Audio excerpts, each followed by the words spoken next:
Hey YouTube, this is Yirmiyahu Weeps. I am going to be continuing my Gospel for Humanity series with this video. I had made one video of this series previously, so this will be my second. I'm going through the verses that indicate that Yahweh is the Savior of all of humanity, every single person. So I am in Bereshit, or Genesis, chapter 18, verses 17 through 18. This is my version, pretty closely related to a lot of other versions I've read, maybe slightly different. I'm just going to read it. Verses 18, 17, chapter 18, verse 17 through 18. Then Yahweh said, "Should I hide from Abraham what I am about to do? After all, Abraham will surely become a great and powerful nation, and in him all nations on the earth will be knelt down to and given a precious gift." Okay, some context with that. What is going on in this chapter is that representatives of Yahweh have come and visited Abraham. Now, when they come and visit him, Abraham, the text doesn't indicate that Abraham knows who they are. He just sees two or three strangers coming. Let me look and see if it's two or if it's three. Three men. It says, Yahweh appeared to Abraham by the oaks of Mamre while he was sitting at the entrance to his tent during the hottest time of the day. Abraham looked up and saw three men standing across from him. When he saw them, he ran from the entrance of the tent to meet them and bowed low to the ground. He worshipped before the three men. It doesn't say he knew who they were. All it says is that he saw three men and he went and bowed down before them. And he said, "My Lord, my Master." Now it's not like Lord is in how a lot of Bible versions have Lord instead of Yahweh. It's not the Hebrew word for that. It's just like calling somebody my superior, my sir, my master, my Lord, a term of respect. So he starts talking to them, and he's saying, "Let me offer my hospitality to you." So the whole chapter seems to be really about hospitality. That seems to be a central focus of what's going on. And when he does, he hurries to offer them hospitality. As they eat, he stands by a tree, almost like a waiter. Like he's waiting on them, willing to get them whatever they need. So he's being very hospitable to these three strangers. They turn out to be representatives of Yahweh. And the verses that I read, 17 through 18, is after they've been eating, they tell him that his wife, Sarah, is going to have a child in a year, even though they're very old. So they're thinking, at least I'm guessing they're probably thinking, we're not going to have kids, we're old. But apparently, I think there's another verse that indicates that Abraham believes the representatives of Yahweh, but Sarah laughs and is like, "I'm not going to have a kid." And Yahweh asks her about it. Asks Abraham and saying, "Why did Sarah laugh?" And say, "Will I really have a child when I'm old? Is anything impossible for Yahweh? I will return to you when the season comes around again, and Sarah will have a son." Then Sarah lied, saying, "I didn't laugh," because she was afraid. But Yahweh said, "No, you did laugh." Then after this, that's when Yahweh says, "Should I hide from Abraham what I am about to do? After all, Abraham will surely become a great and powerful nation." So the people that are going to come from Abraham, there's going to be many of them. They're going to become a great and powerful nation. And all the nations on the earth will pronounce blessings on one another using his name. Well, actually, in my version, I have all the nations on the earth will be knelt through him, in him. All the nations on the earth will be knelt down to and given a precious gift. Now, I think there's probably a few ways of understanding that. You could say, well, all the nations at that time, but it doesn't mean all the nations in the future. That's one way of looking at it. Another way of looking at it, you could be saying that it's not time restricted. It's saying that through Abraham and what Yahweh will do through Abraham, all the nations on the earth, time inclusive, present and future, will be knelt down to and given a precious gift. But I think it's very interesting that that is taking place in the setting of hospitality.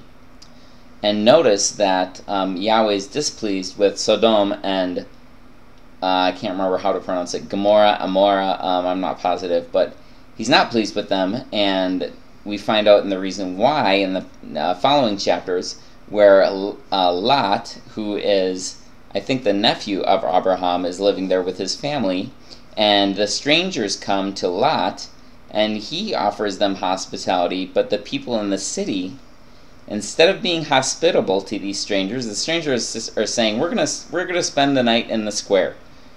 It shouldn't be a problem if people are good. But instead of showing hospitality to the strangers, they want to gang rape them. All the men want to gang rape these stranger men as a sign of dominance and superiority. So instead of like being hospitable and making them feel welcome, they want to gang rape them, which is probably not the most hospitable thing they could be doing. Anyways, I think the context of Yahweh proclaiming this to Abraham, that he's going to become a great nation, and in him all the nations on the earth will be knelt down to and given a precious gift. It's not real specific, stating that Yahweh is going to be the rescuer of all people, but it alludes to it, I believe. Now, as I said, there's a few different ways that you can take that, but I think if you add that verse in with the other verses that are applicable, I think it definitely illustrates that Yahweh will be the rescuer of all people. Okay, going on. Bereshit, or Genesis, chapter 22, verses 17 through 18. I will indeed kneel down and give a precious gift to you, and I will abundantly multiply your descendants, so that they will be as countless as the stars in the sky, or the grains of sand on the seashore. Your descendants will take possession of the strongholds of their enemies, and in your offspring all the nations of the earth will be knelt down to and given a precious gift, because you have obeyed me. Okay, the context of that is right after Yahweh has asked him, saying, please, he's asking Abraham, please, will you sacrifice your son who you love? Now his son, it doesn't mean like your 2-year-old little boy. His son was, a man by that point. So it was something that his son would either accept or reject, to have that done to him. And he had accepted, his son had accepted this. And Yahweh was asking, please. I think it might be one of the only times where Yahweh asked, please, will you do this? Instead of just instructing someone to do it. He asked, please. And Abraham agrees to it. I'm sure he wasn't too incredibly happy about it. At least I imagine that to be the case. But, maybe Abraham saw, like, he knew Yahweh's character well enough to know that he probably wasn't going to have to follow through, but I really don't know. I'm not sure what was going through his mind. I don't know if anybody does know. Some people might have better indications gleaning from the text than I have, but anyways, that's the situation, and Abraham has just been about to sacrifice his son, and a messenger of Yahweh stops him and says, don't do it. I see that you are willing to sacrifice your son who you love, probably one of the most precious things to Abraham. Now when I say thing, of course it's an actual person, but his son Yitzhak was probably, I think that's how you pronounce it, Yitzhak, was probably one of the most precious things to him in his life. at the time. So being willing to sacrifice that to Yahweh meant a lot. And Yahweh stopped him and said, I see you're willing to do it. Look, there's a ram in the thicket. Sacrifice the ram instead. And then after this is when Yahweh says this, I will indeed kneel down and give a precious gift to you, and I will abundantly multiply your descendants. They'll take possession of the strongholds of their enemies, and in your offspring all the nations of the earth will be knelt down to and given a precious gift, because you have obeyed me. So we see that obedience is really important to Yahweh. And trust. Obedience and trust, I believe. But he says all the nations of the earth will be knelt down to and given a precious gift. Now, when it says all the nations of the earth, someone could make the argument, well, that's all the nations, but it doesn't necessarily mean all of the people of all of those nations. It could just mean the majority. But I think that there are other verses that indicate that not to be the case, that it is talking about all the people of those nations. But anyways, you know, that's one way to look at this verse. So it's the second time that Yahweh says to Abraham that all the nations of the earth will be knelt down to and given a precious gift because of him, and that he will become a great and powerful nation. Let's see, I thought there was another comment I was going to make on this. Oh yeah, when he says, your descendants will be as countless as the stars in the sky or the grains of sand on the seashore.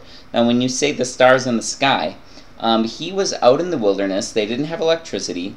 So if you've ever been out at night, clear, you know, when there's not clouds, and you look up in the sky and see how many stars there are, when there's no electricity around, there's no, you know, light source from anywhere to cloud, you know, to block the light of any of the stars, and you see how many stars there are. I've done that a couple times, and the couple times that I've done it, there's more stars than I can count. So, and then, of course, if you look at the literal number of stars, I've heard that there's like enough stars that we know of in the universe, just the stars that we know of, for every person on Earth to have 14 trillion stars of their own. It's a lot of stars. So if he's saying that's how numerous your descendants are going to be, if it's real literal, that's just like mind-blowingly a huge number of people. I don't even know how that could be. But if it's not extremely literal, and maybe if he's just talking about the stars that he could see that are in the sky, even then it's too great a number to be counted, probably, maybe. But then if you look at this, where was it, the grains of sand on the seashore, that's too great a number to be counted. I mean, that seems to me to be pretty much what it's saying. Your descendants will be a number so great that they can't even be counted. And when it says your descendants will take possession of the strongholds of their enemies, you know, you could look at that and say, well, they're human enemies, but who are the enemies of humanity? What are the enemies of humanity? Sin, greed, pride, hostility, people not being able to work together, people not having each other's best interests in mind, doing wrong to each other. Those are the kind of enemies of humanity. Lying, murder, rape, those kind of things. Those are the enemies of humanity. So when he says your descendants will take possession of the strongholds of their enemies, I think that's a very possible meaning. That it could mean that Abraham's descendants will take possession of those strongholds, that they'll conquer those strongholds.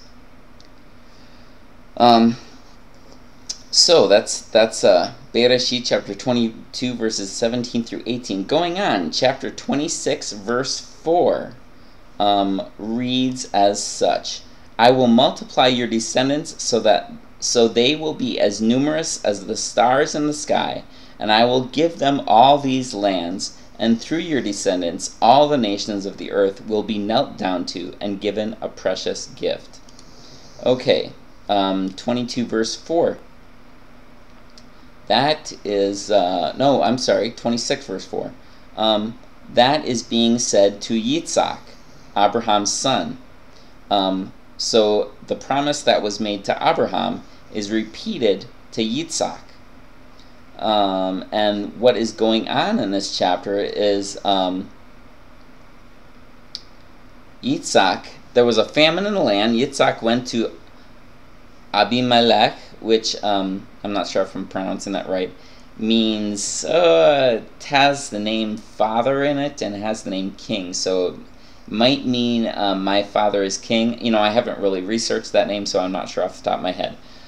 King of the Philistines at Gerar. So I'm not sure where that is, but that's what's going on. It just says Yahweh appeared to him and said this: "Don't go down to Mitzrayim, to Egypt. Settle down in the land that I will point out to you. Stay in this land. Then I will be with you and kneel down to you and give a precious gift." So that's the situation. It doesn't even say anything that Yitzhak necessarily did. It's just saying that Yahweh is telling him this. "I will multiply your descendants, numerous. They'll be as numerous as the stars in the sky. I'll give them all these lands, and through your descendants, all the nations of the earth will be knelt down to and given a precious gift." So he's repeating the promise that he had made to Abraham. He's repeating to his son. Going on, chapter 28, verse 14 says, "Your descendants will be like the dust of the earth, and you will spread out to the west, east, north, and south. And in your offspring all the nations of the earth will be knelt down to and given a precious gift." That situation, 28:14, Yahweh is speaking to Yaakov, or Jacob. And let me look really quick. That is when Yahweh was fleeing from his brother Esau. I'm not sure if I'm pronouncing that right. And he had used a stone for a pillow, which I wouldn't imagine would be real comfortable, but then he had a dream where he sees a stairway going up to the heavens from the earth, and the messengers of Yahweh were going up and down on it, and that's when Yahweh makes this promise to him. So actually Yaakov had just he was fleeing from his family because he had just deceived his father at the request of his mother, and he was afraid of his brother, that his brother might kill him, so he was running away. And that's the situation that's going on when he is told this, when Yahweh speaks to him and gives him this message, this promise.